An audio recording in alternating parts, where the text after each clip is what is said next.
Before we begin, I need you to understand something. This isn't a story about getting high. This is a story about a leaf chewed by ancient priests, blessed by popes, injected by Sigmund Freud, and snorted by Wall Street. A leaf that built fortunes, destroyed nations, and turned a Colombian accountant into the seventh richest man on earth. So, if you're here for the journey, take a moment to like this video and subscribe, but only if you genuinely want to go deep. Let me know in the comments where you're watching from and what time it is there. Phone away, distractions silenced. Let's begin.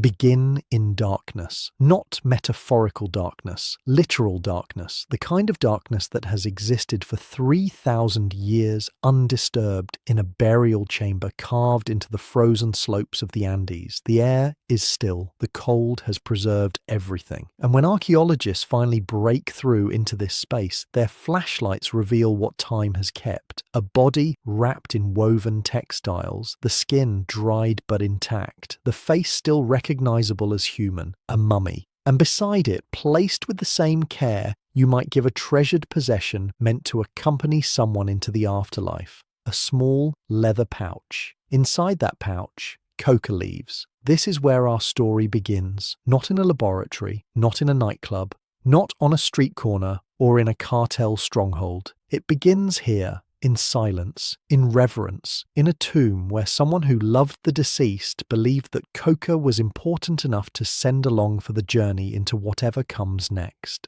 The relationship between humans and the coca plant is older than writing, older than the wheel, older than agriculture itself, depending on how you measure. Archaeological evidence from northern Peru suggests that humans were chewing coca leaves as far back as 8,000 BCE. That's 10,000 years ago. To put that in perspective, the Great Pyramid of Giza wouldn't be built for another 5,000 years. The first cities of Mesopotamia were still millennia away. The Ice Age had ended only recently, and the world was still figuring out what it wanted to become. And somewhere in the mist-shrouded mountains of what is now Peru, a human being picked a leaf from a shrub, placed it in their mouth, and discovered something remarkable. The coca plant, Erythroxylum coca, is not particularly impressive to look at. It grows as a bush, rarely more than 6 feet tall, with thin branches and small, bright green leaves. White flowers give way to red berries. It thrives in the hot, humid environments of the Andean slopes, in that transitional zone between the high cold of the mountains and the dense warmth of the Amazon basin below. 4 distinct varieties developed over the millennia. Huanuco coca, sometimes called Bolivian coca, grown on the moist eastern slopes of the Andes in Peru and Bolivia. Colombian coca and Trujillo coca in the northwest, and Amazonian coca, cultivated in scattered localities throughout the Amazon basin. Each variety was shaped by its environment and the people who tended it. Each contained the same essential gift. The practice itself is simple, ancient, unchanged across millennia. You take a handful of dried coca leaves, the fresh green turned to a dusty olive, and you place them in your mouth tucked between your cheek and gum. You add a small amount of an alkaline substance. The indigenous peoples used lipti or tokra, made from the ash of burned plants, quinoa stalks, or limestone calcium. This alkali releases the active compounds from the leaves, allowing them to be absorbed through the mucous membranes of the mouth. And then you chew, slowly, for hours sometimes. The wad of leaves, called an aculico, gradually releases its essence. The effects are subtle, nothing like what would come later, when chemistry concentrated the plant's power 100-fold. A coca chewer might ingest 60 to 80 milligrams of the active alkaloid over the course of a day, a quantity that would barely register against the concentrated powders of the modern era. The coca leaf itself contains only 0.1 to 0.9% of what we would eventually call cocaine. The rest is fiber, nutrients, vitamins. It is, in many ways, more food than drug. But those small quantities mattered. The chewer feels a mild stimulation, a sense of clarity and alertness. Hunger diminishes, fatigue retreats. And in the high Andes, where the air is thin and the cold bites deep, where altitude sickness can fell the strongest climber, coca provides something essential: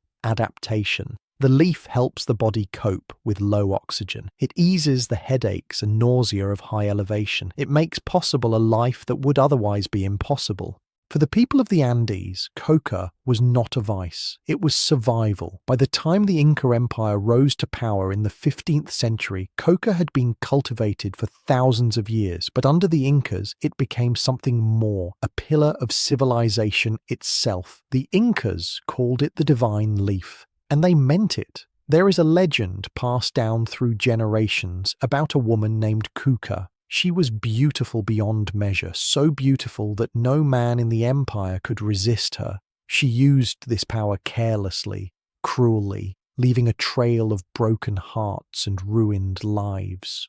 Word of her misdeeds eventually reached the ears of the great Inca himself. His judgment was severe. Cuca was executed, her body cut into pieces and buried. But from her grave, something grew. A plant with slender leaves that, when chewed, brought pleasure and relief. The people named it for her, Cuca, coca. The beautiful destroyer transformed into a gift. Whether this is history or myth matters less than what it reveals. The Incas understood that coca was powerful, that it could be used or misused, that it required respect. It was sacred, and sacred things demand care. In Inca religious practice, coca was omnipresent. Priests burned coca leaves and blew the smoke toward Inti, the sun god, as an offering. Divination rituals involved reading the patterns of coca leaves cast upon cloth, much as others might read tea leaves or animal entrails. Festivals incorporated coca. Funerals required it. The leaf was a bridge between the human world and the divine. It was also currency. Coca leaves served as a medium of exchange throughout the empire, traded for goods and services. Workers received coca as payment. Soldiers carried it on campaigns. The Inca state controlled vast coca plantations in the warm valleys below the mountain capitals, and the leaf flowed upward through the imperial system like blood through veins. For much of Inca history, coca use was restricted. The nobility and priesthood had primary access. Commoners could obtain it, but in limited quantities, often as reward for service to the empire. This was not mere snobbery, it was control. The Incas understood that whatever people need can be used to govern them. Coca was too valuable to be left unmanaged. The cultivation itself was sophisticated. Coca shrubs were planted in terraced fields carved into the mountainsides, in the Yungas, the transitional forests where the climate was perfect. Farmers tended the plants carefully, harvesting the leaves multiple times per year. The first harvest came in March after the rainy season, the second in late June, a third, if conditions allowed, in October or November. The green leaves were spread on coarse woolen cloths and dried in the sun, then packed in sacks and transported to the highlands. This system sustained an empire of 12 million people across 2,000 miles of mountain terrain, and it had done so in various forms for thousands of years before the Incas arose. Then the Spanish came. When Francisco Pizarro and his conquistadors arrived in 1532, they found a civilization of extraordinary sophistication and extraordinary wealth. Gold and silver were everywhere, in temples, in palaces, in the hands of emperors who didn't yet understand that these metals would be their doom. The Spanish conquest was swift and brutal. Within a few years, the Inca Empire had collapsed. Its emperor, Atahualpa, had been strangled in a public square after paying a ransom room full of gold. His people had been scattered, subjugated, reduced from citizens to slaves. And almost immediately, the new masters turned their attention to what else could be extracted from this conquered land. The Spanish initially regarded coca with suspicion and contempt. Missionaries denounced it as the evil agent of the devil, a pagan practice that kept the indigenous people mired in superstition. The Council of Lima formally condemned coca chewing. There were calls to eradicate it entirely. But then the Spanish discovered silver.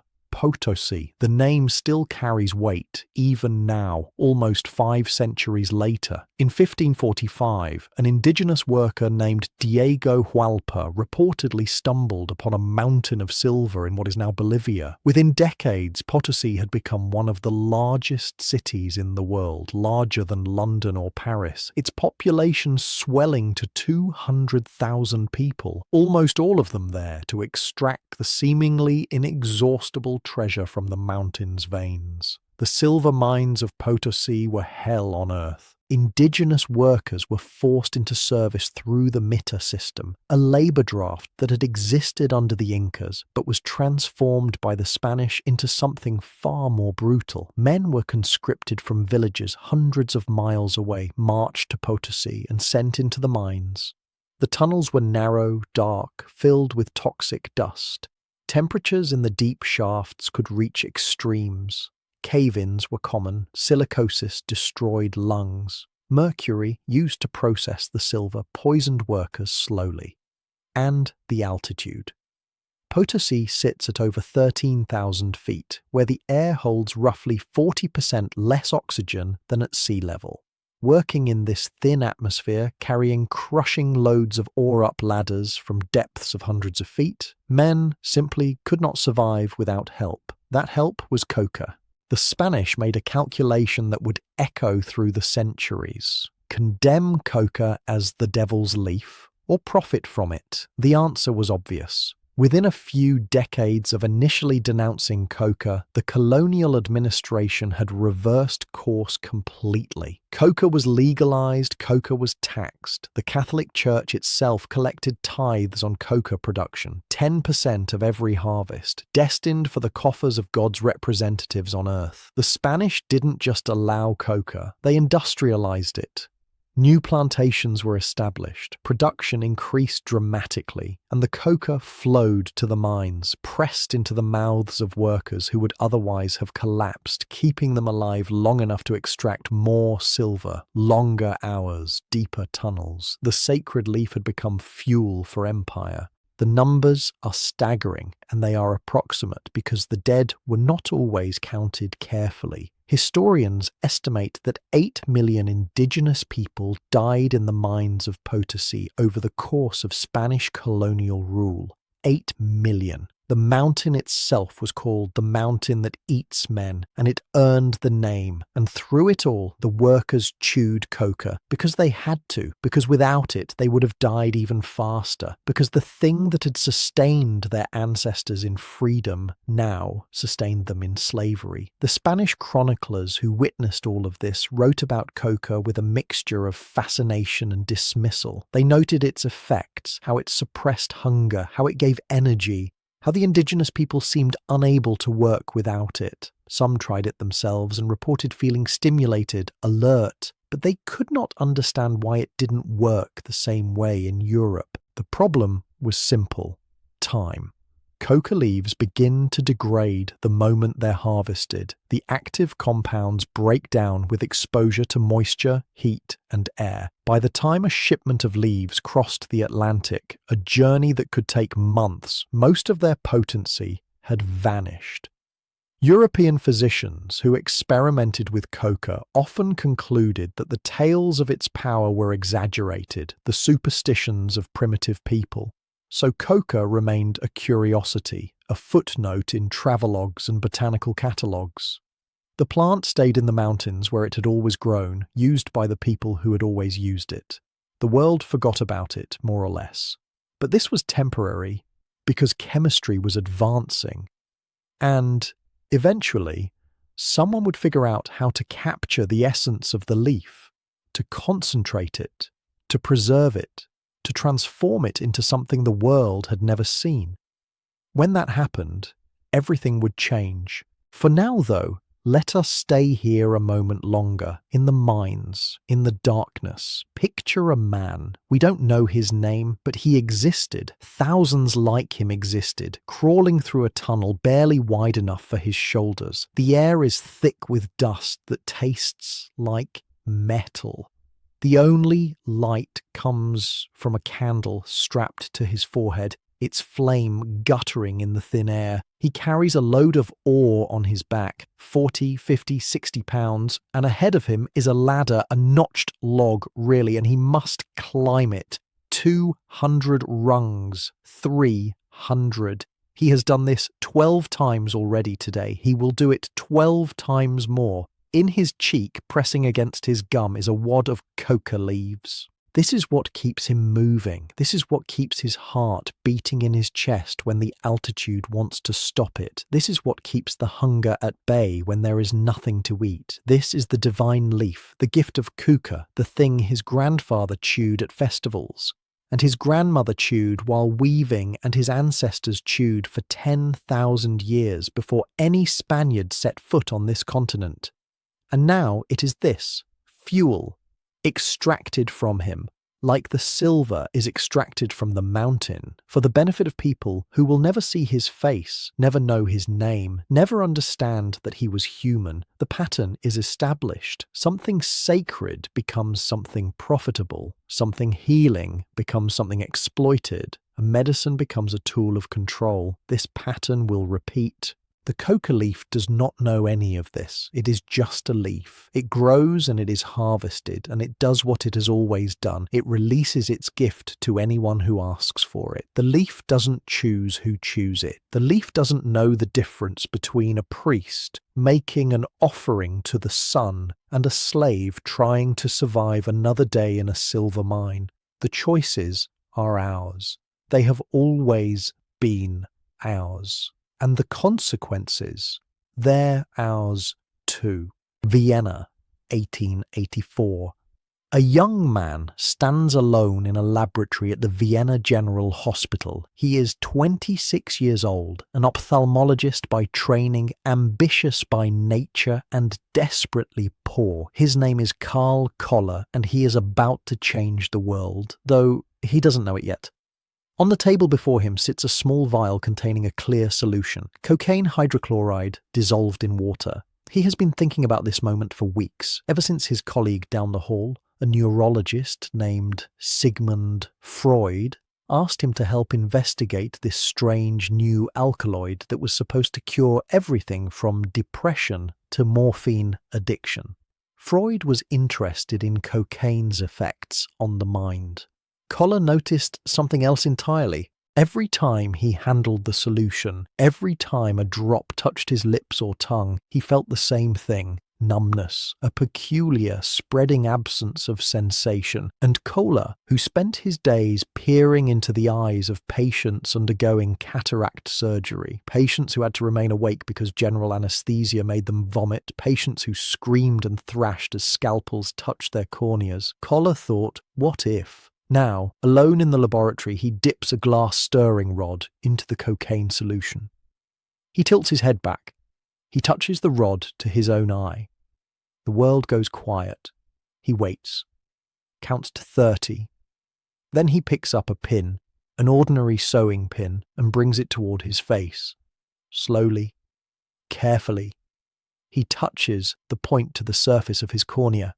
He feels nothing, no pain, no flinch, no involuntary tears, just pressure, distant and abstract, like touching someone else's eye instead of his own. Karl Koller has just discovered local anesthesia, and medicine will never be the same, but we're getting ahead of ourselves. To understand how a 26-year-old intern in Vienna came to possess a vial of cocaine solution in the first place, we need to go back to the laboratories of Germany where chemistry was remaking the world. The mid-19th century was an age of isolation, not social isolation, chemical isolation. Scientists across Europe were racing to identify the active ingredients in plants that had been used medicinally for centuries. Morphine had been extracted from opium in 1804, caffeine from coffee in 1819, nicotine from tobacco in 1828, quinine from cinchona bark in 1820. One by one, the secrets of the botanical world were being unlocked, their essences captured in pure crystalline form. Coca was next. In 1855, a German chemist named Friedrich Gaedtke became the first person to extract the primary alkaloid from coca leaves. He called it erythroxylene after the plant's scientific name. The extraction was crude, the yield was small, but the principle had been established. There was something in those leaves, something that could be separated from the vegetable matter and studied on its own. 4 years later, another German chemist refined the process. His name was Albert Niemann, a doctoral student at the University of Göttingen, and his dissertation would give the world a new word. Working with improved extraction techniques, Niemann isolated a purer form of the alkaloid and, following the convention of the time, named it for its source, cocaine. In his notes, Niemann recorded something that should have mattered more than it did at the time. The cocaine solutions, he wrote, had an alkaline reaction, a bitter taste, promote the flow of saliva, and leave a peculiar numbness, followed by a sense of cold when applied to the tongue. Numbness, right there in the original description, the key to everything that would follow. But Niemann didn't pursue it. He had other interests, specifically the development of chemical weapons. The following year, he was dead, his lungs destroyed by his own experiments with mustard gas. The discovery of cocaine's anesthetic properties would have to wait another quarter century. Still, the pharmaceutical industry had taken notice. The German chemical company E. Merck began producing cocaine in small quantities, selling it to researchers and physicians who wanted to explore its properties. The quantities were tiny at first, less than a pound in 1880. But that would change. Within a few years, Merck would be producing cocaine by the ton. While the chemists were isolating alkaloids, an Italian physician was conducting a different kind of research. Paolo Mantegazza had traveled to South America in the 1850s, and there he witnessed something that European science had largely ignored: the actual use of coca by the people who had cultivated it for millennia. He watched indigenous workers chew the leaves, he tried it himself, and he came back to Europe a believer. In 1859, the same year Niemann was naming cocaine, Mantegazza published a paper describing his experiences. Coca, he wrote, was a powerful stimulant that could improve mood, increase energy, and enhance both physical and mental performance. He was enthusiastic, perhaps too enthusiastic. But his paper circulated widely, and it caught the attention of a young Corsican chemist named Angelo Mariani. Mariani saw something that the academics missed: opportunity. If coca was as powerful as Mantegazza claimed, and if its effects could be captured in a form that Europeans would actually consume, there was money to be made. A lot of money. Mariani's innovation was elegant. He combined coca leaves with Bordeaux wine.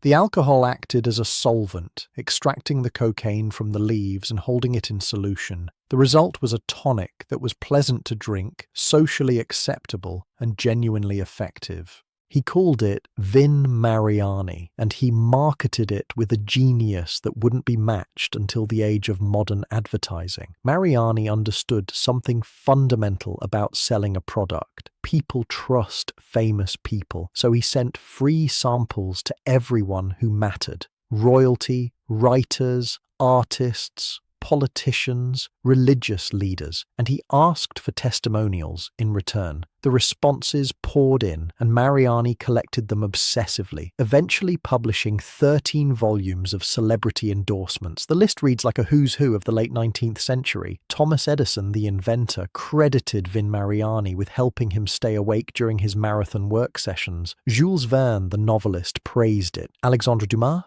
Émile Zola, Queen Victoria of England, the kings of Spain, Norway, and Greece.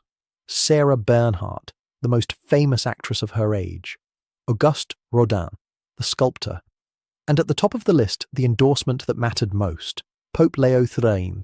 The Pope didn't just drink Vin Mariani, he loved it. He kept a personal flask close at hand, hidden, some said, beneath his cassock for convenient access. He appeared on advertising posters for the product, and he awarded Angelo Mariani a Vatican Gold Medal in recognition of the wine's contribution to human welfare. The Pope endorsing cocaine wine with a gold medal. The original formula contained 6 milligrams of cocaine per fluid ounce, enough to provide a noticeable lift, not enough to cause obvious impairment. But Mariani was a businessman and he understood competition. When American imitators began producing their own coca wines with higher cocaine content, Mariani responded by increasing the strength of his exports to the United States. The American version of Vin Mariani contained 7.2 milligrams per ounce. You had to give the people what they wanted. At the height of its popularity, Vin Mariani was one of the most celebrated products in the world. It was recommended by doctors. It was served in the finest homes. It was, by every measure that mattered in the 1880s, respectable. And in Atlanta, Georgia, a pharmacist named John Pemberton was paying close attention. But that's a story for later. We return to Vienna. The city was, in 1884, one of the medical capitals of the world. The Vienna General Hospital was a crucible of innovation, home to pioneers in surgery, pathology, psychiatry. The faculty included names that would echo through medical history. Theodor Billroth, the father of abdominal surgery, Karl von Rokitansky, the great pathologist, and working as a young neurologist, not yet 30 years old, not yet famous, was Sigmund Freud. Freud was broke, engaged to Martha Bernays, desperate to marry her, unable to afford it. He was looking for a breakthrough, something that would make his name, establish his career, allow him to finally begin his life. When he heard about cocaine, he thought he had found it. In the spring of 1884, Freud obtained a supply of cocaine from Merck and began experimenting. On himself, primarily. He took it orally, noting the effects in meticulous detail. The results, as he experienced them, were remarkable. Depression lifted, energy surged, ideas flowed. The world seemed brighter, sharper, more manageable. Freud became a believer, more than a believer, an evangelist. In July 1884, he published Über Coca, a comprehensive review of everything known about the coca plant and its alkaloid. The paper was exhaustive, covering coca's history, its chemistry, its physiological effects, its therapeutic potential, and it was rapturous. Freud called cocaine a magical substance. He wrote that it produced exhilaration and lasting euphoria, which in no way differs from the normal euphoria of the healthy person. He reported that no craving for the further use of cocaine appears after the first, or even after repeated taking of the drug. This last claim would prove catastrophically wrong. Freud saw cocaine as a treatment for everything: depression, digestive disorders, asthma, wasting diseases, and, most fatefully, morphine addiction. Morphine was the opioid crisis of the 19th century. Thousands of people had become dependent on it, many of them soldiers who had received it for battlefield injuries during the American Civil War and the Franco-Prussian War. They were called morphinists, and there was no cure. Freud thought cocaine might be that cure. His evidence was limited, but his enthusiasm was boundless, and he had a perfect test case: his close friend Ernst von Fleischl-Marxow. Fleischl was a brilliant physiologist who had developed a severe morphine addiction after a surgical accident left him with chronic, agonizing pain. Freud began treating him with cocaine, at first with what seemed like miraculous results. Fleischl reduced his morphine use. His spirits improved. Freud was triumphant. Then everything went wrong. Fleischl didn't stop using morphine. He added cocaine to it. His consumption of both drugs escalated wildly. He began injecting massive doses of cocaine, a full gram at a time, sometimes more. He developed psychosis, hallucinating that insects were crawling beneath his skin. His physical health deteriorated, and in 1891, Ernst von Fleischl-Marxow died, addicted to both morphine and cocaine, his body ravaged by years of abuse. The friend Freud had tried to save became instead one of cocaine's first documented casualties. It was a professional humiliation. The medical establishment had initially embraced Freud's claims about cocaine. Now they turned on him. He was accused of unleashing a new addiction upon the world. His dream of building his reputation on cocaine collapsed. He spent years trying to distance himself from the episode, eventually abandoning the drug entirely and pivoting to the psychological research that would make him truly famous. But here is the bitter irony. In all of Freud's extensive writing about cocaine, he almost completely missed its most important application. In the final paragraphs of Über Coca, he mentioned briefly that cocaine solutions cause numbness when applied to mucous membranes and suggested that this property should make it suitable for a good many further applications. Then he moved on. That throwaway observation, the hint that Freud noticed but didn't pursue, would be picked up by someone else. Someone who was right there in the same hospital, working just down the hall. Karl Koller was not trying to cure addiction or treat depression. He had a simpler, more immediate problem: how to operate on eyes without causing unbearable pain. Cataract surgery in 1884 was a nightmare for everyone involved. General anesthesia, ether or chloroform, couldn't be used because it caused nausea and vomiting, and a patient who vomited during eye surgery risked having their eye destroyed. So patients remained awake, often physically restrained, while surgeons worked as quickly as they could with scalpels and needles millimeters from their corneas. The screaming was terrible. The trauma was lifelong. Many people simply refused the procedure, choosing blindness over the ordeal. Koller had been searching for years for something, anything, that could numb the eye without affecting the rest of the body. When Freud asked him to help study cocaine's effects on muscle fatigue, Koller participated, but his mind was elsewhere. He kept noticing the numbness, kept thinking about what it might mean. That summer, while Freud was visiting his fiancée, Koller acted. First, he tested cocaine solution on the eyes of frogs. The results were promising. Then he tested it on rabbits, then on dogs. And finally, standing in front of a mirror in his laboratory, he tested it on himself. The pin touched his cornea. He felt nothing. Koller moved fast. He recruited his assistant, Dr. Joseph Gärtner, and they tested the solution on each other's eyes, pricking their corneas with pins, verifying that the anesthesia was real, consistent, reliable. Almost simultaneously, Gärtner would later recall, "We were saying, I don't feel anything. The experiments took no more than 1 hour. I am happy for being the first one to congratulate Dr. Koller as a benefactor of humankind."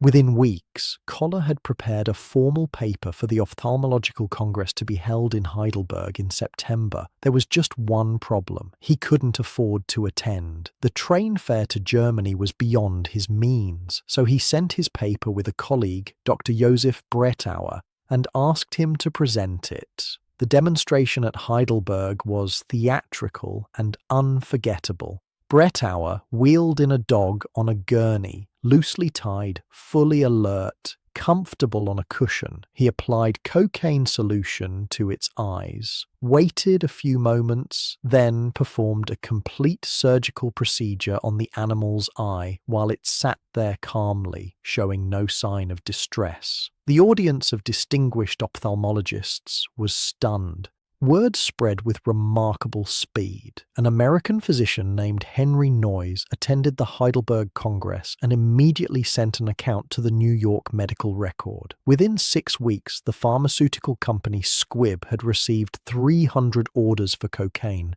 Within months, surgeons across Europe and America were using cocaine anesthesia for procedures that had previously been impossible without causing tremendous suffering. Dentistry was transformed. Throat surgery became feasible. Spinal anesthesia was developed, allowing operations on the lower body. The era of modern surgery, surgery that patients could undergo without torture, had begun. Koller emigrated to the United States in 1888, where he practiced ophthalmology in New York for nearly 50 years. He received honours and recognition throughout his long life, but one thing haunted him, the nickname that Freud had given him, half in jest and half in something darker. Freud called his former colleague Coca-Cola, a play on words that reduced a genuine scientific breakthrough to a pun on a soft drink. Whether there was envy in that nickname, or merely affection, no one can say for certain. But the letters between the two men suggest their friendship survived intact. Koller, at least, seemed to take it in stride. He had changed the world. He could afford a little teasing. The discovery of local anesthesia sparked a revolution. Doctors everywhere wanted cocaine, and the pharmaceutical companies scrambled to supply it. In America, the industry leader was Parke Davis. By 1885, they were selling cocaine in every conceivable form, as a powder, as crystals, as solutions for injection, as lozenges, as cigarettes, as an inhalant. Their advertisements made extraordinary claims. Cocaine, they promised, would supply the place of food, make the coward brave, the silent eloquent, and render the sufferer insensitive to pain. Here was a drug that could do everything, or so it seemed. Doctors prescribed cocaine for ailments both serious and trivial, for chronic pain and for mild headaches, for female troubles, the catch-all term for menstrual cramps, postpartum depression, and the general misery that Victorian medicine attributed to women's reproductive systems. For neurasthenia, the fashionable diagnosis of nervous exhaustion that afflicted the ambitious and the anxious. For melancholia, for fatigue, for lack of appetite, and for excessive appetite. By 1885, cocaine was listed in the United States Pharmacopoeia as an accepted medicine. It was prescribed by respected doctors, sold by reputable pharmacies, advertised in family newspapers. It was, by every measure, legitimate. But there were shadows. In Baltimore, a brilliant surgeon named William Halsted was pioneering new techniques in nerve block anesthesia, developing ways to numb entire limbs by injecting cocaine near major nerve clusters.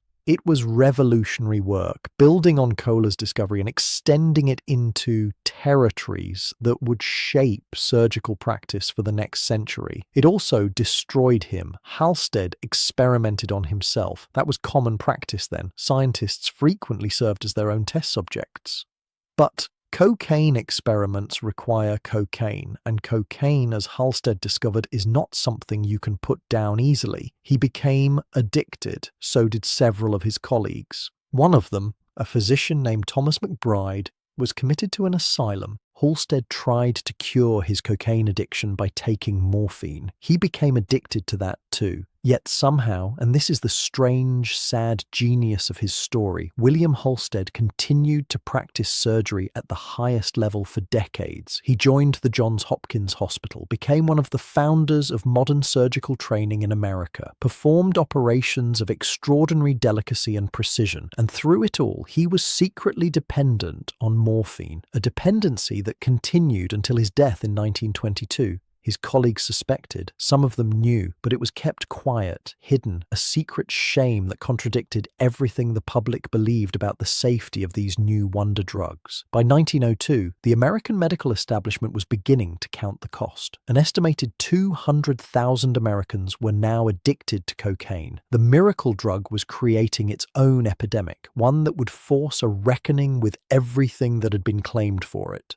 But that reckoning was still in the future. For now, in the mid-1880s, cocaine was still magical, still miraculous, still the answer to everything that ailed you. The fall would come later. Atlanta, Georgia. 1886. In a small laboratory behind his pharmacy on Marietta Street, a man named John Stith Pemberton stirs a mixture in a brass kettle. He is 55 years old, a trained pharmacist, a Confederate veteran, and he is dying slowly from an addiction he cannot break. The addiction began, as so many did in that era, with war. Pemberton had served as a lieutenant colonel in the Confederate Army, and at the Battle of Columbus in 1865 he took a saber slash across the chest. The wound nearly killed him. The morphine they gave him for the pain saved his life and then destroyed it. For 20 years now he has been a morphinist, the polite term for someone enslaved to opium derivatives. He has tried everything to break free. Nothing has worked. Now he is trying something new. In his kettle, Pemberton has combined coca leaf extract, the same substance that had so excited Sigmund Freud, with the caffeine-rich cola nut from Africa, wine, and various other ingredients. He calls his creation Pemberton's French wine coca, and he markets it as a cure for nervous afflictions, headaches, and, with a wink to those who understand, the morphine habit. It's a medicine for people like himself. The product sells reasonably well, but then in 1885, Atlanta passes local prohibition laws banning the sale of alcohol. Pemberton's wine-based tonic is suddenly illegal. He could give up. He could move somewhere without prohibition. Instead, he adapts. He removes the wine and replaces it with sugar syrup. He adds carbonated water, the latest craze in refreshments. He tinkers with the flavor until it's sweet enough to mask the bitterness of the Coca and Cola. On May 8th, 1886, the first glasses of this new beverage are sold at Jacob's Pharmacy in downtown Atlanta. The price is 5 cents. The name, suggested by Pemberton's bookkeeper, combines the two key ingredients, Coca-Cola, a brain tonic and intellectual beverage, the advertisements call it.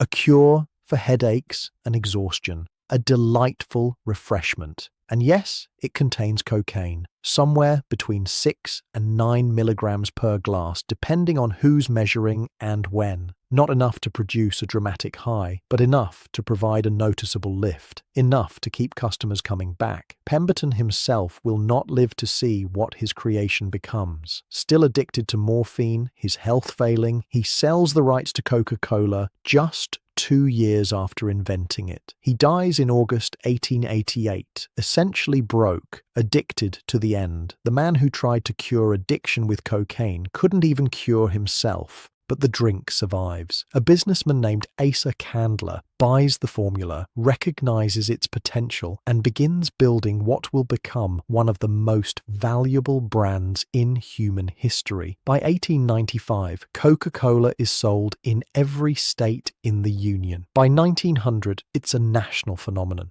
And, for a few more years, it still contains cocaine. This is the world of the 1880s and 1890s. A world without an FDA, without ingredient labels, without clinical trials or regulatory oversight. A world where the line between medicine and commerce barely exists, and where the phrase patent medicine covers a multitude of sins. The term itself is misleading. Most patent medicines weren't actually patented. Doing so would have required disclosing their ingredients, which the manufacturers preferred to keep secret. What they were, instead, was marketed, brilliantly, relentlessly, shamelessly marketed.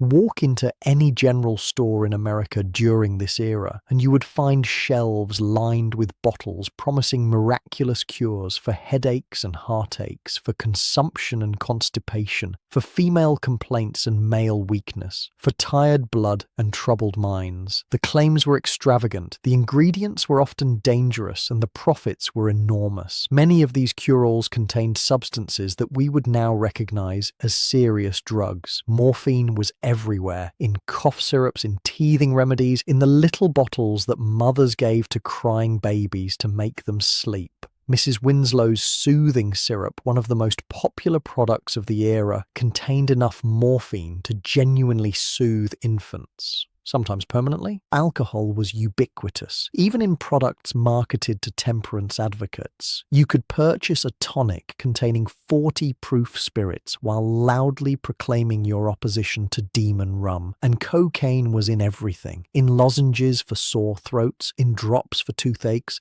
in powders for hay fever, in ointments for hemorrhoids. There was even cocaine toothache medicine marketed specifically for children, the advertisements showing a smiling child whose pain has been relieved by this wonderful new substance. None of this was hidden exactly, it just wasn't disclosed. You bought a bottle of tonic because the advertising told you it would make you feel better, and it did make you feel better, and you didn't ask too many questions about why. The market was flooded. Hundreds of companies produced thousands of products. Dr. Tucker's asthma specific, Rhino's hay fever and catarrh remedy, Agnew's catarrh powder, Bernie's catarrh powder, each promised relief. Each delivered in its own way, because cocaine really does shrink swollen nasal passages, and morphine really does suppress coughs, and alcohol really does make you feel better temporarily. The medicines worked. The question nobody was asking was, at what cost? The culture absorbed cocaine as casually as it absorbed any other new product of industrial modernity. Consider Sherlock Holmes, the great detective creation of Arthur Conan Doyle. Holmes debuted in 1887, just a year after Coca-Cola, and he quickly became one of the most famous fictional characters in the world. He was brilliant, he was eccentric, he was, in his own words, addicted to cocaine. Which is it today? Dr. Watson asks him at the opening of The Sign of Four. Morphine or cocaine? It is cocaine, Holmes replies. A 7% solution. Would you care to try it? Watson declines, and he warns his friend about the dangers of the drug, but Holmes dismisses his concerns. I find it, however, so transcendently stimulating and clarifying to the mind that its secondary action is a matter of small moment. For Sherlock Holmes, cocaine is not a vice but a tool, a way to sharpen his already formidable intellect when ordinary life fails to provide sufficient stimulation. Conan Doyle, a physician himself, knew cocaine. He had used it, and when he wrote Sherlock Holmes as a user, he wasn't depicting something shameful or criminal. He was depicting something fashionable, something that brilliant, sophisticated people did. The same year that Sherlock Holmes first appeared, Robert Louis Stevenson published The Strange Case of Dr. Jekyll and Mr. Hyde. The novella famously explores the duality of human nature, the respectable Victorian gentleman concealing a monstrous alter ego. According to literary legend, Stevenson wrote the entire first draft in a mere 6 days, fueled by a cocaine-induced creative frenzy. Whether the legend is strictly true matters less than what it reveals. Cocaine was associated with productivity, with genius, with the ability to transcend normal human limitations. It was the drug of high achievers, of artists and intellectuals. It was not yet the drug of the lower classes, not yet the target of moral panic. It was respectable. In the Victorian imagination, cocaine occupied a particular space, exotic, sophisticated, productive. It came from the mysterious mountains of South America. It was endorsed by popes and scientists and famous writers. It sharpened the mind rather than dulling it. In an age that worshipped progress and productivity above all else, cocaine seemed like progress itself, bottled and ready for consumption. Meanwhile, on the American frontier, cocaine was finding a different kind of audience. The Wild West of legend was, by the 1880s, beginning to fade into the Wild West of history. But the mining camps and cattle towns and railroad construction sites were still there, filled with men doing brutal physical labor in harsh conditions for uncertain pay. These men needed something to keep them going, something beyond whiskey which made you drunk and useless, and beyond coffee which only did so much. Cocaine reached them through the same channels it reached everyone else, through the patent medicines sold in general stores, through the catalogues that delivered goods to remote outposts, through the doctor's kits carried by traveling physicians who served communities too small to support a permanent practice. A miner working a 12-hour shift underground could chew a coca lozenge and feel his fatigue recede. A cowboy driving cattle across the plains could take a pinch of cocaine powder and ride through the night. A railroad worker laying track in the desert sun could dose himself with a patent tonic and find the strength for another mile. The testimonials from this era read like advertisements, men describing miraculous endurance, nights without sleep, labor that would have been impossible without the help of this wonderful new substance. And for a while, it must have seemed like the testimonials were true. Cocaine did provide energy. It did suppress hunger. It did make brutal work feel bearable.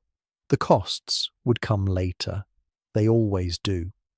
In the saloons of frontier towns, the doctor's kit behind the bar typically contained two essential items: laudanum, the opium tincture used for pain and anxiety and 1,000 other complaints, and cocaine for energy and enthusiasm.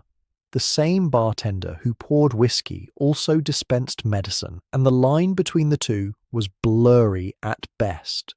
Behind all of this, behind the patent medicines and the literary references and the frontier testimonials, was an industrial supply chain of unprecedented scale. The German pharmaceutical companies dominated the market. Merck, the company that had first produced cocaine for researchers, scaled up production with terrifying efficiency. In 1884, they manufactured 1,500 pounds of cocaine. By 1886, that had increased tenfold. By 1898, Merck alone was producing over 150,000 pounds of cocaine per year. The coca leaves came from South America, of course, primarily from Peru and Bolivia, where coca had been cultivated for millennia, but the colonial powers saw opportunity. The Dutch established coca plantations in Java, in what is now Indonesia. There were experimental plantations in Taiwan, in Ceylon, in British India. The goal was to control the source, to reduce dependence on South American suppliers, to capture the entire value chain from leaf to powder. This was globalization before the word existed. A plant that had grown in the Andes for 10,000 years was now being cultivated across the tropical world to satisfy the appetites of industrial nations. The supply chain spanned continents before the product was even regulated, let alone criminalized, and the demand kept growing. Pharmaceutical companies competed for market share. New products launched constantly. The advertising grew more aggressive, the claims more extravagant. Cocaine was being woven into the fabric of modern life, so thoroughly integrated that extracting it would require tearing that fabric apart.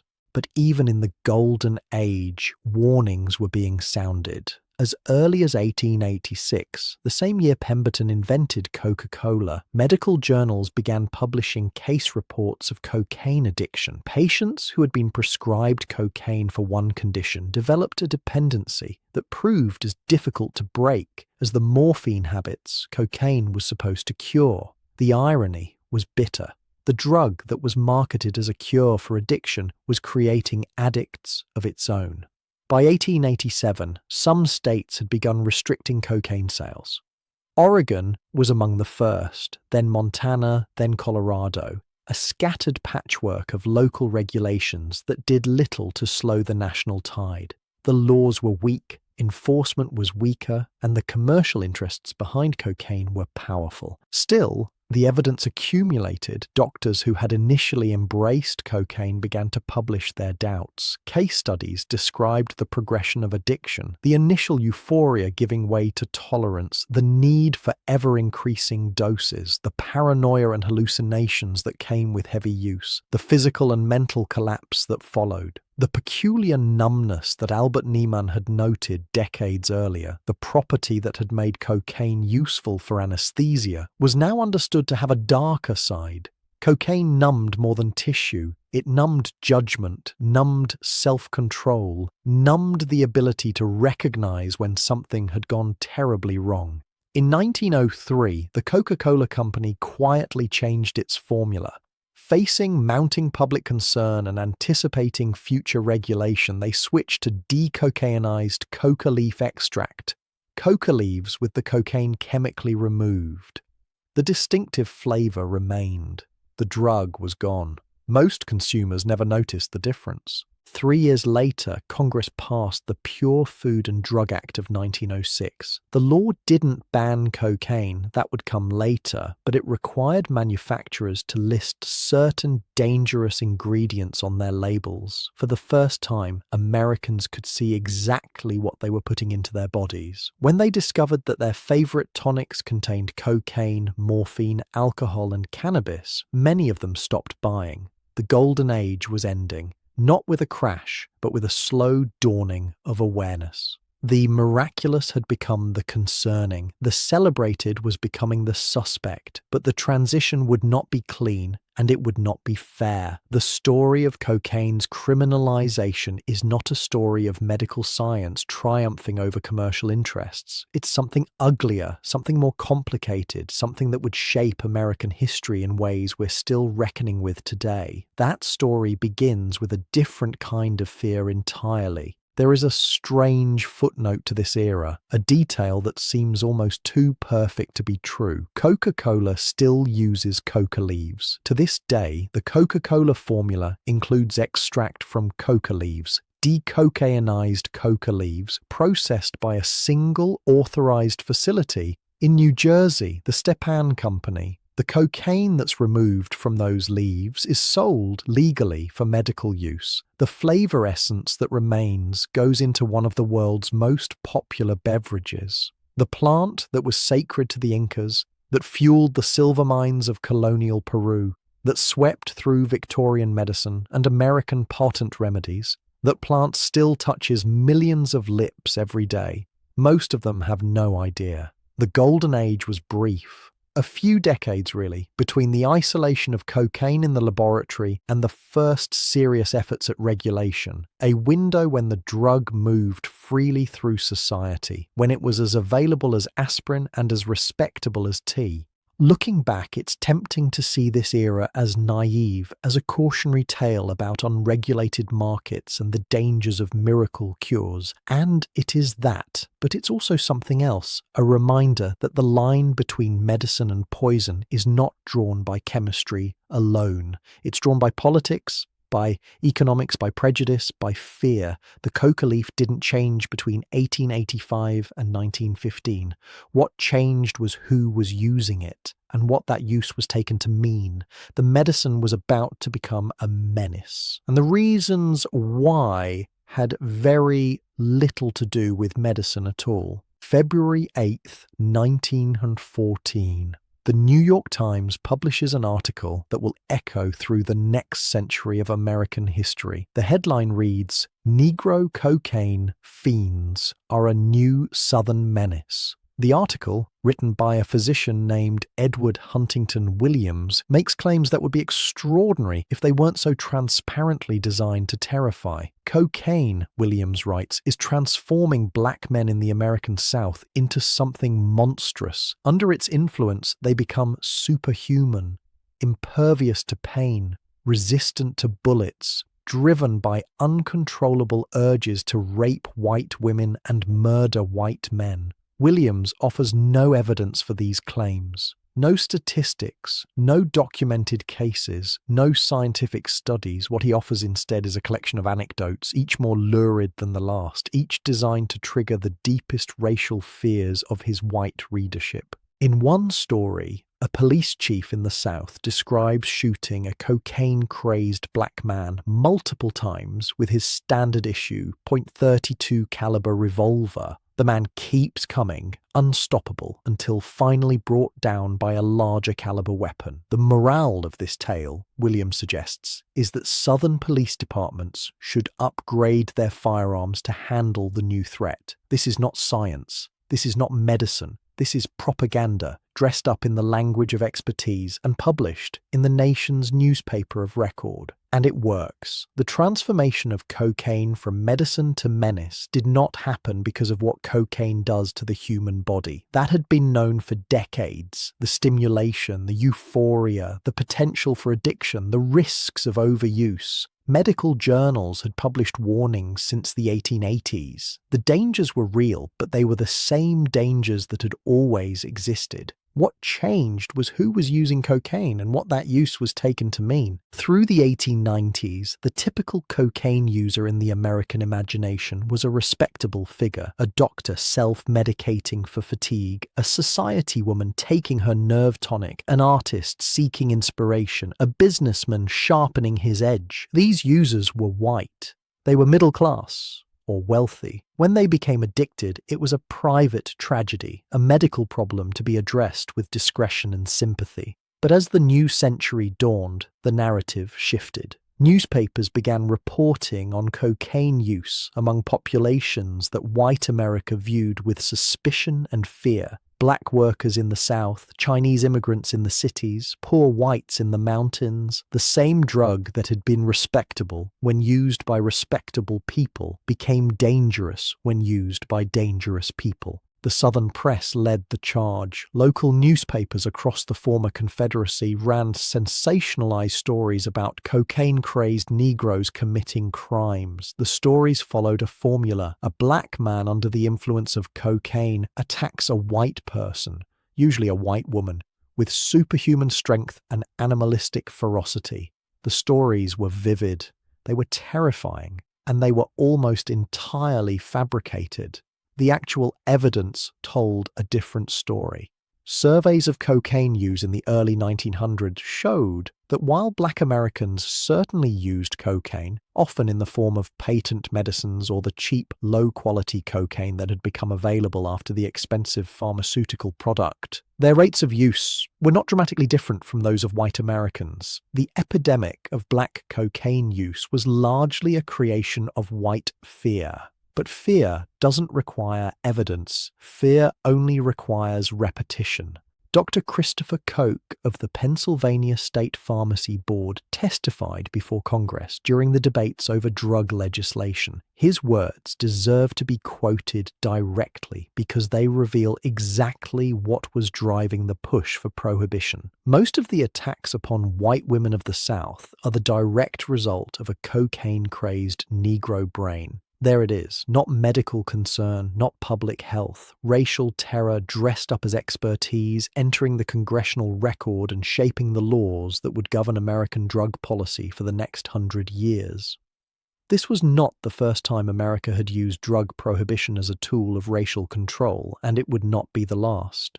In the 1870s and 1880s, as Chinese immigrants provided cheap labor for railroad construction and other industries, opium became associated with the Chinese menace. Opium dens were depicted as places where innocent white women were corrupted by sinister Oriental men.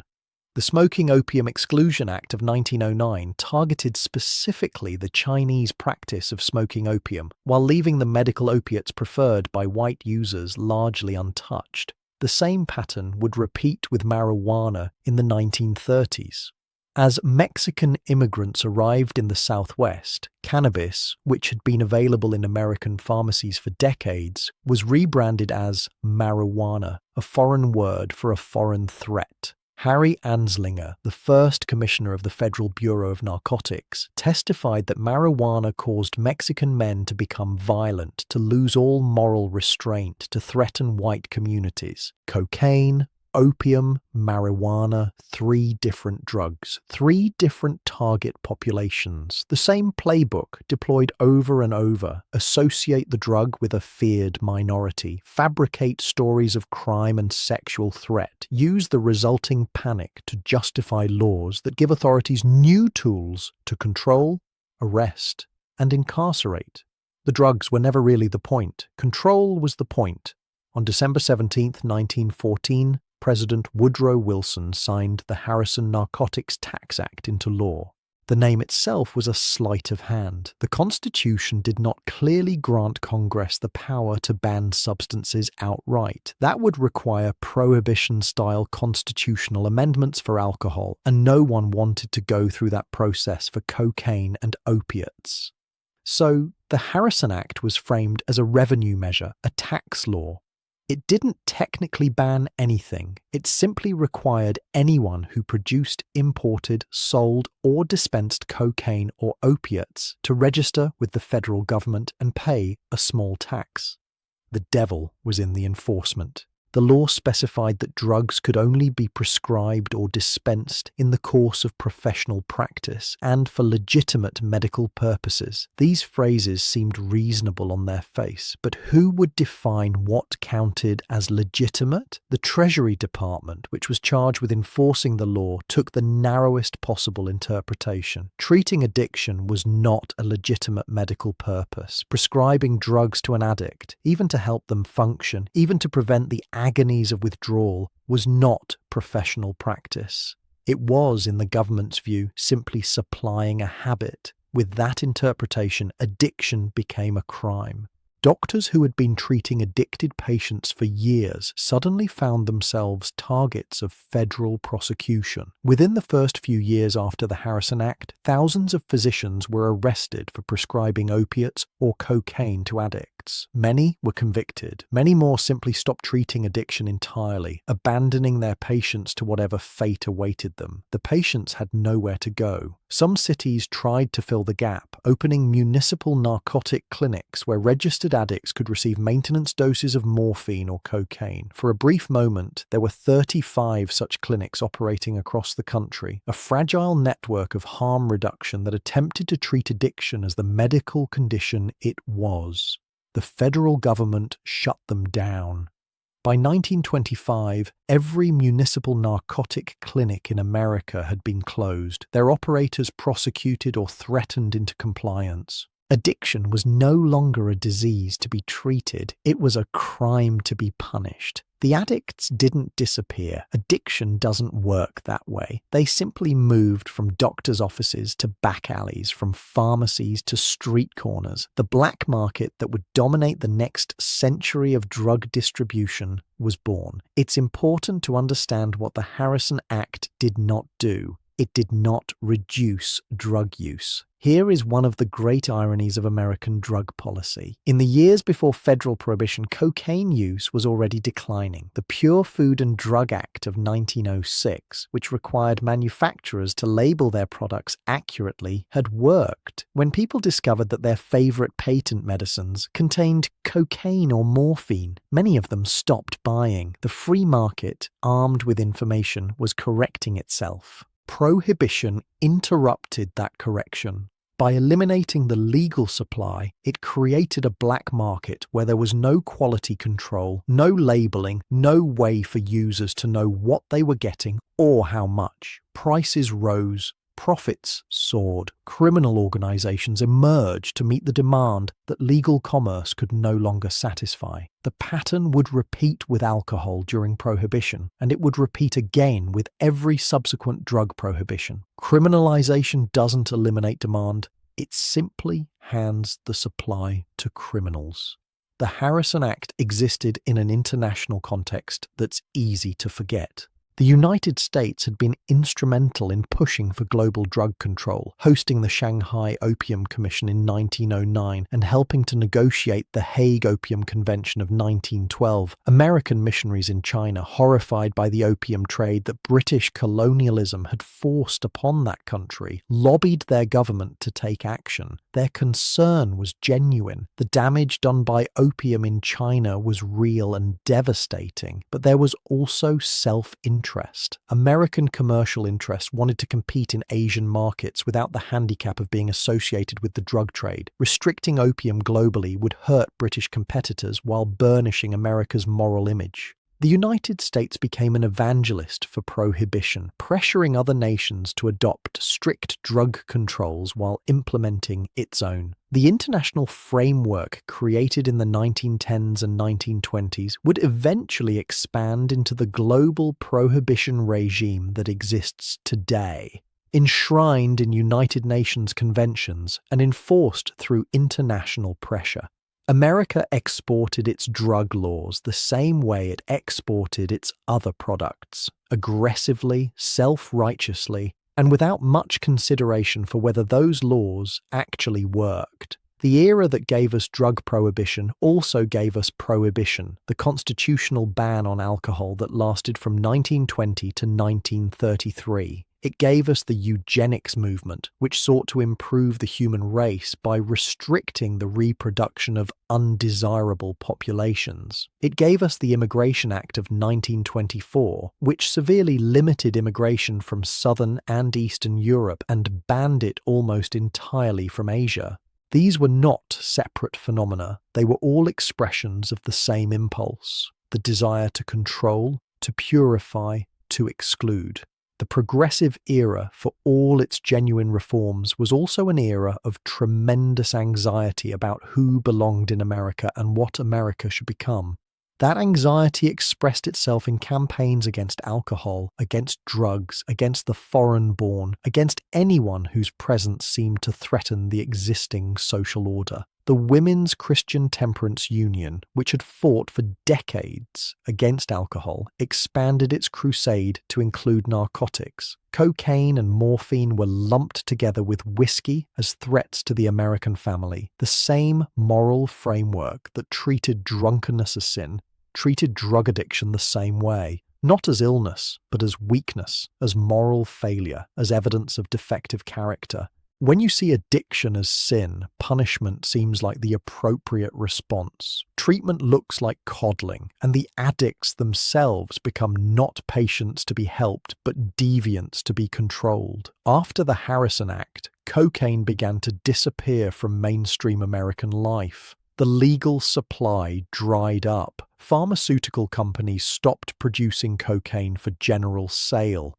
Doctors stopped prescribing it for anything but the most specialized medical procedures. The patent medicines that had once lined store shelves were reformulated or discontinued. Cocaine became expensive. Without legal production to keep prices low, street cocaine cost far more than the patent medicines of the previous era. It became a drug for the wealthy, for the sophisticated, for those who could afford black market prices and who knew how to navigate black market connections.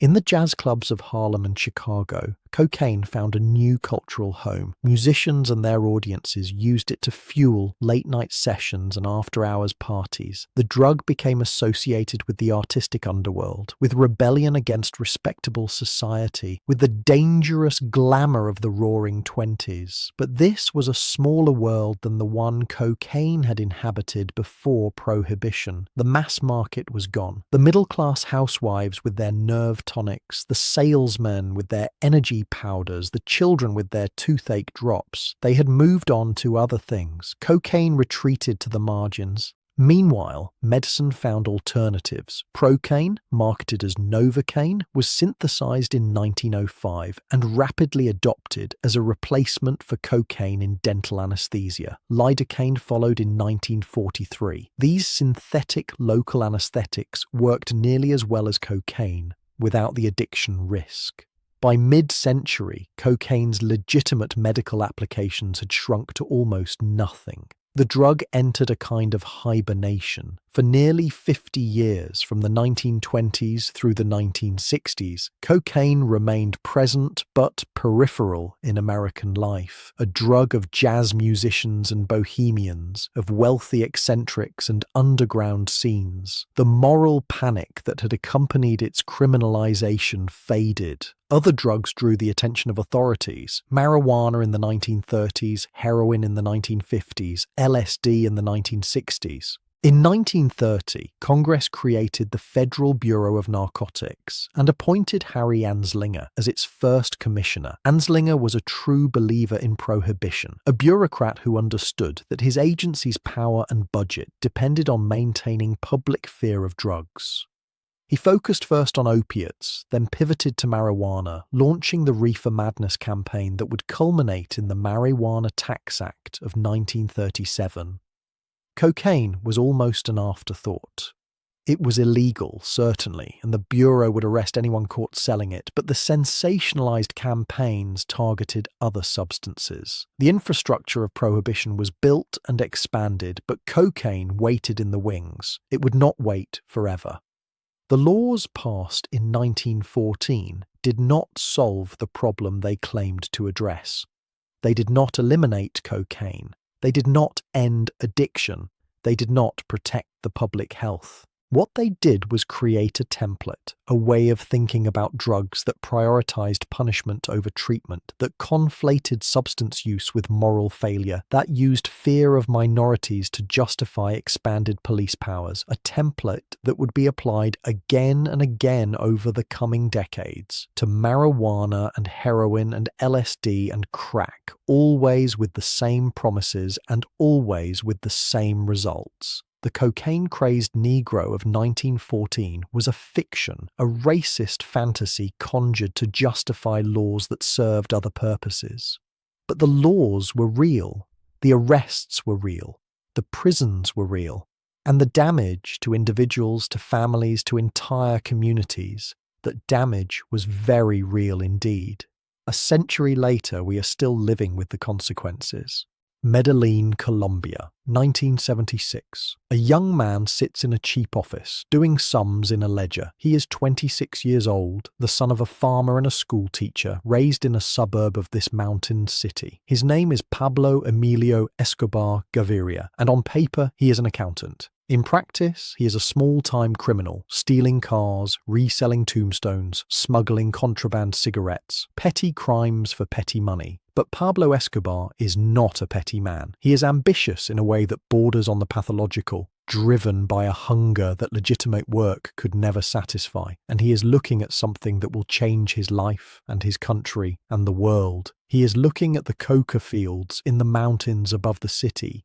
He's looking at the jungle laboratories where that coca is processed into white powder, and he is looking north toward the richest country on earth, where that powder has suddenly become the most fashionable substance in America.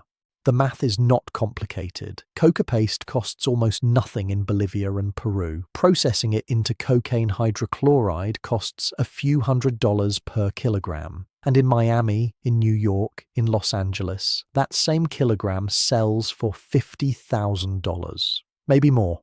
The margins are absurd. The demand is infinite.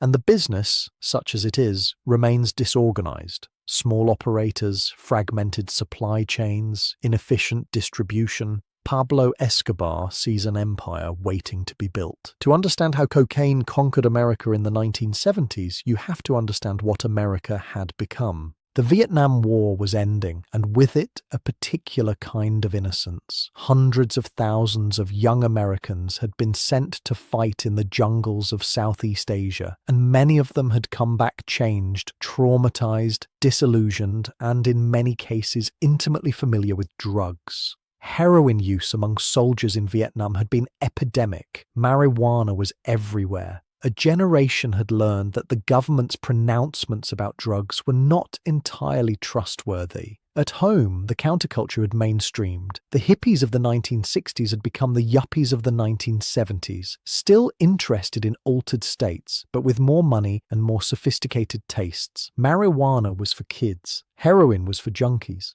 Cocaine was for winners. The drug came roaring back into American consciousness with a vengeance. After 50 years in the shadows, cocaine reappeared as the champagne of drugs, expensive, glamorous, associated with success and sophistication. Studio 54 in New York became its temple, a glittering palace of celebrity and excess where cocaine was consumed openly, brazenly, as a mark of status. Wall Street embraced it. Hollywood embraced it. The music industry embraced it. Cocaine was everywhere that money was, everywhere that ambition was. Everywhere that people gathered to celebrate their success and fuel their drive for more. The perception in those early years was that cocaine was safe, non-addictive, a drug you could control, unlike heroin, which controlled you. Doctors had said so. Decades ago, Sigmund Freud himself had written that cocaine produced no craving. The fact that those claims had been thoroughly disproven was conveniently forgotten. People believed what they wanted to believe. By 1979, an estimated 15 tons of cocaine was flowing into the United States every day. The demand seemed limitless. And in Colombia, men like Pablo Escobar were racing to meet it. The Medellin cartel was not, strictly speaking, a single organization. It was more like a federation, a loose alliance of major traffickers who cooperated on production, transportation, and distribution while maintaining independent control over their own operations. The name came from their home base, the city of Medellin in Colombia's mountainous Antioquia region. The founding members included Escobar, of course, but also the Ochoa brothers, Jorge Luis, Juan David, and Fabio, who brought family money and social connections to the enterprise. There was Carlos Leda, a German Colombian who had learned the smuggling trade in American prisons and who would pioneer the aerial routes that made mass importation possible. And there was Gonzalo Rodriguez Gacha, known as the Mexican, who brought a capacity for violence that even his partners found unsettling. Together, they revolutionized the drug trade. Their innovation was vertical integration. Before the Medellin cartel, the cocaine business was fragmented. Farmers grew coca, processors made paste, smugglers moved product, distributors sold it on the street. Each link in the chain took its cut and none of them controlled the whole. Escobar and his partners changed that. They controlled everything. From the coca paste they purchased in Peru and Bolivia, to the jungle laboratories where it was refined, to the planes and boats that carried it north, to the distribution networks in American cities. They cut out the middlemen, they captured the margins at every stage, and they grew rich beyond imagining. Carlos Leda purchased Norman's Cay, a small island in the Bahamas, and turned it into a transshipment hub. Planes loaded with cocaine would fly from Colombia to the island, refuel, and continue to airstrips in Florida. At the operation's peak, flights were arriving daily. Leda reportedly strung a banner across the island's single runway. "Welcome to tranquility, gateway to the cocaine trail." By 1982, cocaine had surpassed coffee as Colombia's chief export. The Medellin cartel controlled an estimated 80% of the cocaine entering the United States. And Pablo Escobar, the accountant, the car thief, the tombstone smuggler, was worth an estimated $30 billion. Forbes magazine listed him as the 7th richest person on Earth. The cartel's business model had a name: plata or plomo, silver or lead, accept our bribe or accept our bullet. They corrupted everything they touched. Police officers, judges, politicians, journalists, anyone who could help them or hurt them faced the same choice. Many accepted the silver. Those who refused received the lead. The violence was staggering. Colombia became a killing ground. In 1985, Medellin recorded 1,698 murders, giving it the highest murder rate of any city in the world. The following year, that number more than doubled to 3,500. The streets ran with blood. Judges who tried cartel cases were assassinated. Politicians who spoke against the traffickers were gunned down. Journalists who reported on cartel activities were murdered, over 50 of them in Colombia during the 1980s alone. The message was clear. There was no safe position from which to oppose the cartel. Even neutrality was not enough. You were either with them or you were a target. In November 1985, guerrillas from the M19 movement stormed the Palace of Justice in Bogotá, taking the Colombian Supreme Court hostage. The attack killed over 100 people, including 11 Supreme Court justices. Evidence strongly suggested that the Medellin cartel had financed the operation, seeking to destroy files related to extradition cases against cartel members. The truth may never be fully known. Most of the evidence was burned in the assault. In November 1989, Avianca Flight 203 exploded shortly after takeoff from Bogotá, killing all 107 people on board and 3 more on the ground. The bomb had been planted by the cartel, targeting a presidential candidate who supported extradition. The candidate wasn't even on the plane. A month later, a truck bomb detonated outside the headquarters of the DIAS, Colombia's secret police. The blast killed 63 people and wounded over 600. An entire city block was devastated. This was not crime. This was war. While cocaine was devastating Colombia, a different kind of devastation was unfolding in America's inner cities. Crack cocaine appeared in the early 1980s, first in Miami, then spreading rapidly to Los Angeles, New York, Detroit, and virtually every major urban center in the country. The innovation was simple. Powder cocaine was mixed with baking soda and water, then heated until it solidified into rocks that could be smoked. The result was a drug that was cheaper, more potent, more addictive, and more profitable than anything that had come before. The economics drove everything. A kilogram of cocaine that cost $2,500 in Colombia might sell wholesale in America for $25,000. But when that kilogram was converted to crack and sold in small rocks on street corners, it could generate $100,000 or more. The profit margins attracted a new kind of dealer, young men from poor neighborhoods who saw crack as their only path to the wealth that mainstream society had denied them. The addiction was devastating. Crack produced an intense, immediate high, followed by an equally intense crash. Users found themselves compelled to smoke again and again, spending everything they had, then stealing to buy more. Families were destroyed. Children were abandoned. Communities that had already been marginalized by decades of discrimination and disinvestment were hollowed out from within. The media coverage was apocalyptic and often racist. Stories about crack babies and crack whores and crack dealers filled the evening news, presenting Black urban America as a wasteland of addiction and violence. Much of the reporting was exaggerated or outright false. The crack baby epidemic, for instance, was later found to have been dramatically overstated, but the images stuck. The fear was real.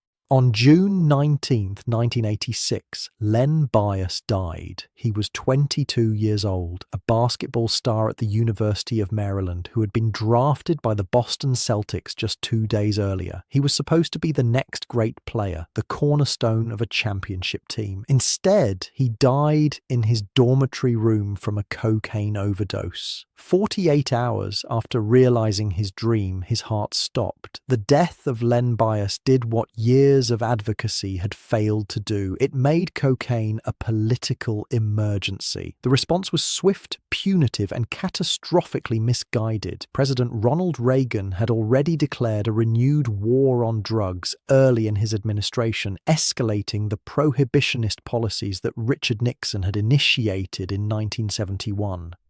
Nancy Reagan's Just Say No campaign blanketed the airwaves with anti-drug messaging aimed at children, but it was Len Bias's death that provided the political momentum for truly draconian measures. In October 1986, Congress passed the Anti-Drug Abuse Act. The law allocated $1.7 billion for drug enforcement and established a new system of mandatory minimum sentences for drug offenses. The centerpiece was a provision that would shape American criminal justice for the next 3 decades. The 100-to-1 sentencing disparity between crack and powder cocaine. Under the new law, possession of 5 grams of crack cocaine, roughly a handful of rocks, triggered an automatic 5-year federal prison sentence. To receive the same sentence for powder cocaine, you would need 500 grams, 100 times as much. The rationale offered at the time was that crack was more dangerous, more addictive, more associated with violence. None of this was supported by pharmacological evidence. Crack and powder cocaine are the same drug in different forms, with essentially identical effects, but the real logic was never really about chemistry. Crack was associated with black communities. Powder cocaine was associated with white ones. The 100-to-1 disparity ensured that black Americans would be arrested, prosecuted, and imprisoned at wildly disproportionate rates for possessing smaller amounts of what was, chemically speaking, the same substance. The results were immediate and devastating. The federal prison population, which had been relatively stable for decades, began to explode. In 1980, approximately 50,000 Americans were incarcerated for drug offenses. By 1997, that number had risen to over 400,000. Black Americans who used crack at roughly similar rates to white Americans were 4 times more likely to be arrested for it and received longer sentences when convicted. Mandatory minimums stripped judges of discretion. It didn't matter if the defendant was a first-time offender, a teenager, a single mother, a non-violent user who posed no threat to anyone. The law was the law. 5 grams meant 5 years. Years later, John Ehrlichman, who had served as Nixon's domestic policy advisor, gave an interview that laid bare the truth behind the war on drugs. The Nixon campaign in 1968 and the Nixon White House after that had 2 enemies: the anti-war left and black people, Ehrlichman said.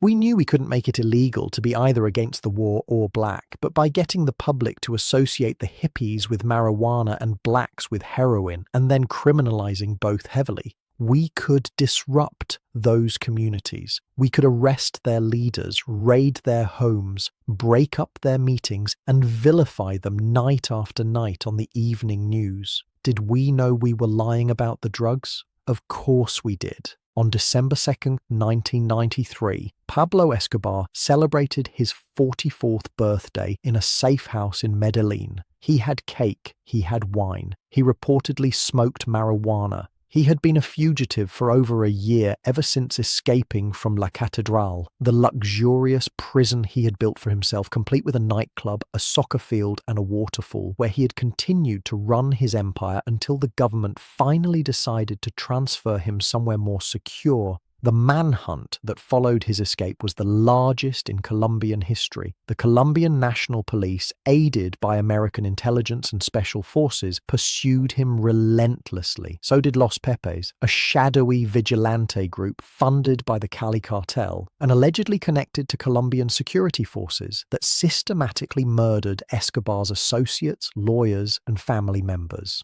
The day after his birthday, Colombian authorities traced a phone call Escobar made to his son. Within hours, they had surrounded the safe house. Escobar and his bodyguard fled to the roof. In the gunfight that followed, Pablo Escobar was shot and killed. Photographs of his body circulated around the world. The kingpin sprawled on a Medellin rooftop, overweight in a blue t-shirt, blood pooling beneath him. The most powerful drug trafficker in history, dead at 44. But his death changed nothing. The Cali cartel, once Escobar's rivals, stepped into the vacuum and continued to supply American demand. When they fell, Mexican cartels took over the trade routes, growing into organizations that would dwarf even the Medellin cartel in their reach and violence.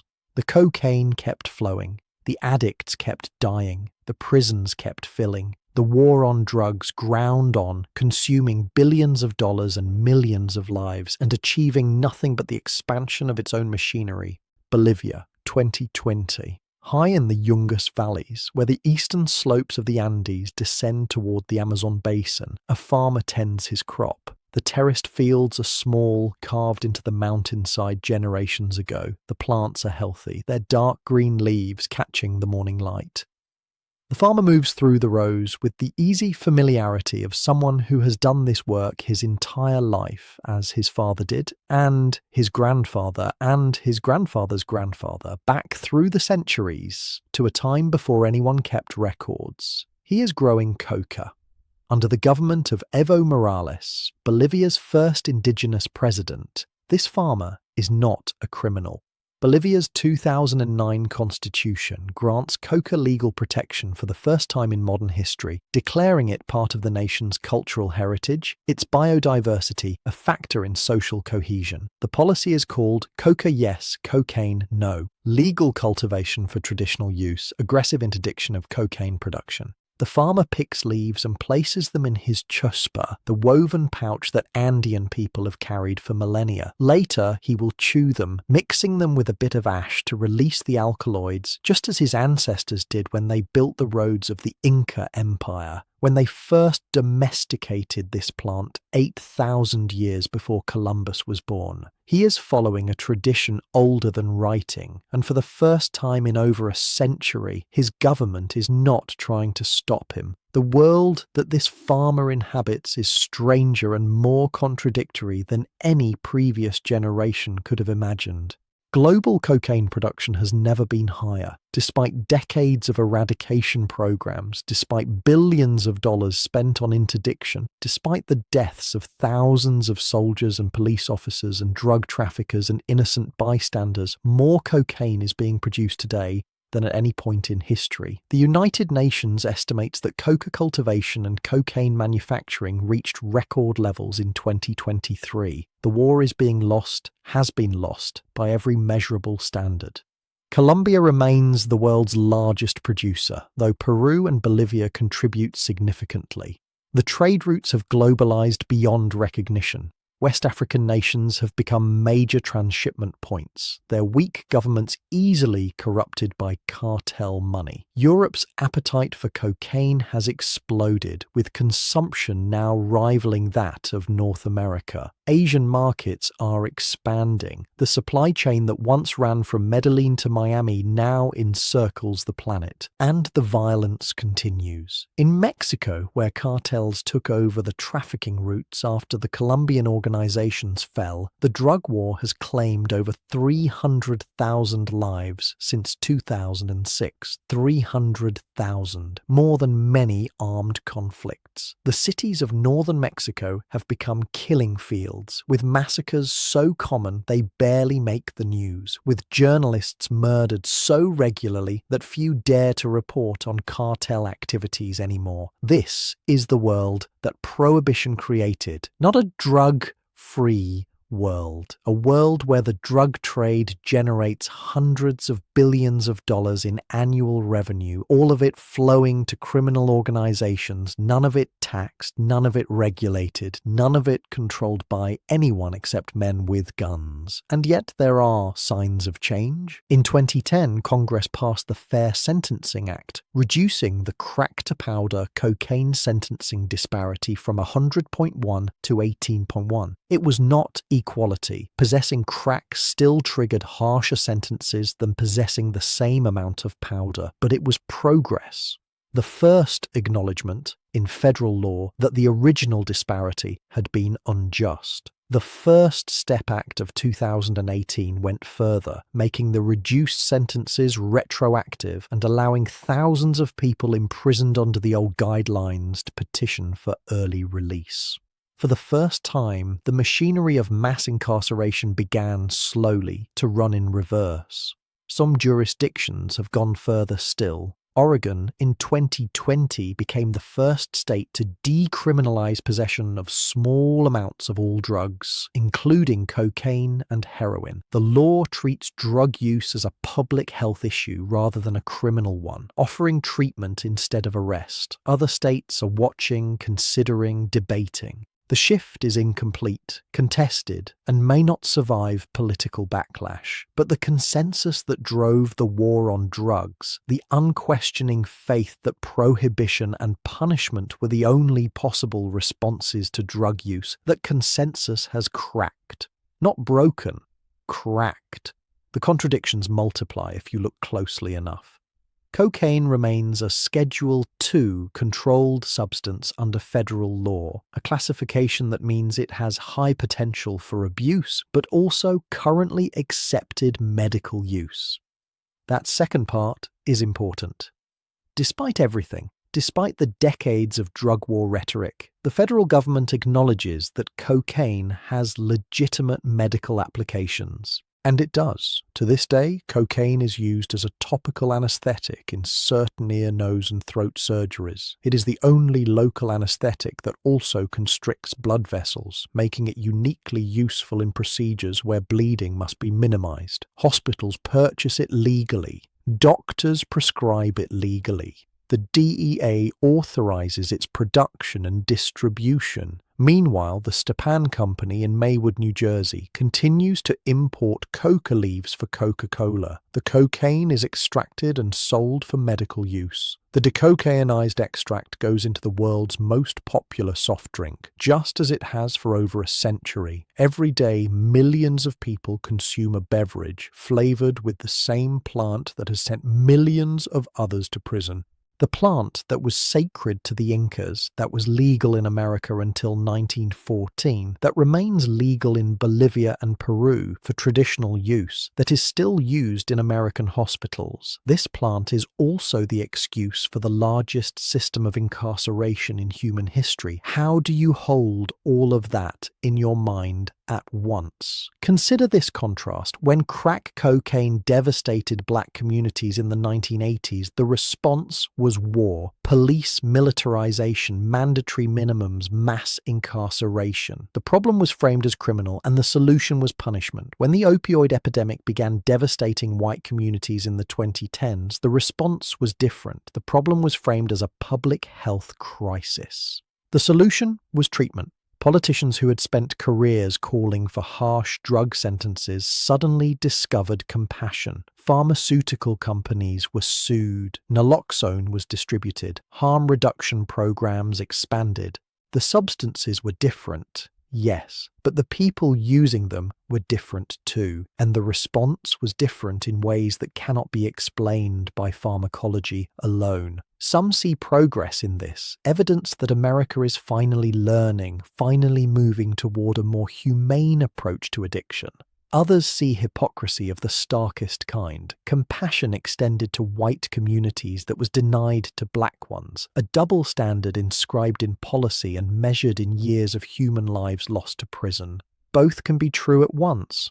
Progress and injustice, coexisting uncomfortably, as they so often do. In Bolivia and Peru, more than 5 million people continue to chew coca leaves. The tradition persists, as it has persisted through colonial conquest and Republican independence. Through international pressure and domestic turmoil, the plant doesn't know it's illegal in most of the world. It simply grows, as it has grown for millions of years, waiting for the next person to pick its leaves. Let us return now to where we began, a burial chamber in the Andes. 3,000 years ago, a mummy wrapped in woven cloth, a small leather pouch placed with care beside the body, a gift for the journey into death. Inside that pouch, coca leaves. For 8,000 years, humans have had a relationship with this plant. For most of that time, the relationship was unremarkable. Coca was medicine. It was a mild stimulant. It was a sacrament. It was chewed by priests and farmers, by soldiers and mothers, by anyone who needed a little help getting through the day. It was part of the fabric of Andean life, as ordinary as bread. It was only when we isolated its essence, concentrated it 100-fold, commodified it and criminalized it that the troubles began. Cocaine was our creation, not the plants. The addiction, the violence, the cartels, the crack epidemic, the mass incarceration, these were consequences of choices we made, not inevitable, not foreordained, chosen. The story of cocaine is not really about cocaine. It's about us, our capacity for exploitation, turning a sacred leaf into fuel for colonial silver mines, our susceptibility to moral panic, fabricating stories of cocaine-crazed fiends to justify racist laws, our tendency to scapegoat the vulnerable, punishing addicts instead of treating them, incarcerating the poor while the wealthy snorted powder at parties, our worship of profit, building empires on both sides of the law, pharmaceutical and criminal alike. Our fear of pleasure, prohibiting substances not because of their danger but because of who was using them. Our inability to learn from history, repeating the same cycles of panic and prohibition, expecting different results. The coca plant still grows in the Andes. The sun still rises over the mountains where, thousands of years ago, someone first noticed that this particular plant made the work a little easier, the hunger a little less pressing, the altitude a little more bearable. The farmers still tend their terraced fields. The leaves still end up in pouches, carried close to the body, chewed slowly through the long hours. The plant is just a plant. It doesn't know about cartels or crack houses, about mandatory minimums or mass incarceration, about Sigmund Freud or Pablo Escobar. It simply grows as it has always grown, waiting to see what we will do with it next. And the question, as always, is not about the plant. The question is about us.